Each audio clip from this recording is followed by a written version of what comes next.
High blood ka na naman, mali kasi yung lifestyle mo.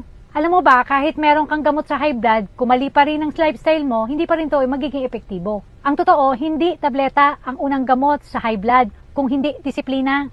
Hi there, I'm Sa DB, your trusted pharmacist. Ang hypertension madalas dulot sa maling gawin ng pagkain at kakulangan sa paggalaw.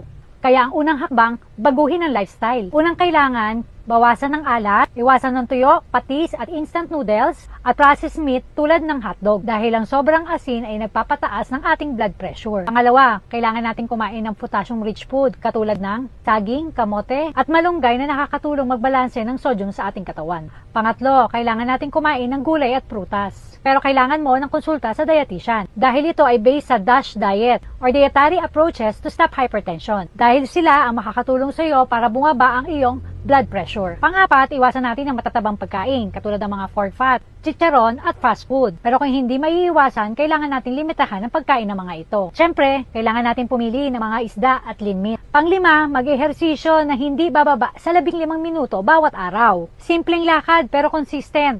Pero ito'y depende pa rin sa sinasabi ng inyong doktor ha. Pang-anim, itigil ang paninigarilyo at bawasan ng alak. Dahil pareho itong nagpapakipot ng ating ugat, kaya tumataas ang ating blood pressure. Pang-pito, kailangan mo matulog ng sapat. At kailangan mo ding kontrolin ang iyong stress. Dahil ang kulang sa tulog at laging tensyonado, madalas ito ang nagiging sanhi ng ating pagiging mataas ang blood pressure. Kung matututunan mo lang na baguhin ang lifestyle at sundin ang tamang diet, pwedeng bumaba ang presyon mo kahit unti-unti. Huwag mo nang antayin na masira pa ang iyong puso at bato. Simulan mo ngayon ang malusog na pagbabago. Ikaw, inaalagaan mo ba ang mga magulang at lola't lola mo na high blood? At hindi mo rin ba sila binibigyan ng stress? O minamahal mo ba sila o binibigyan ng importansya? Comment down below kung paano mo sila inaalagaan at minamahal. Please like, share, and follow us for more.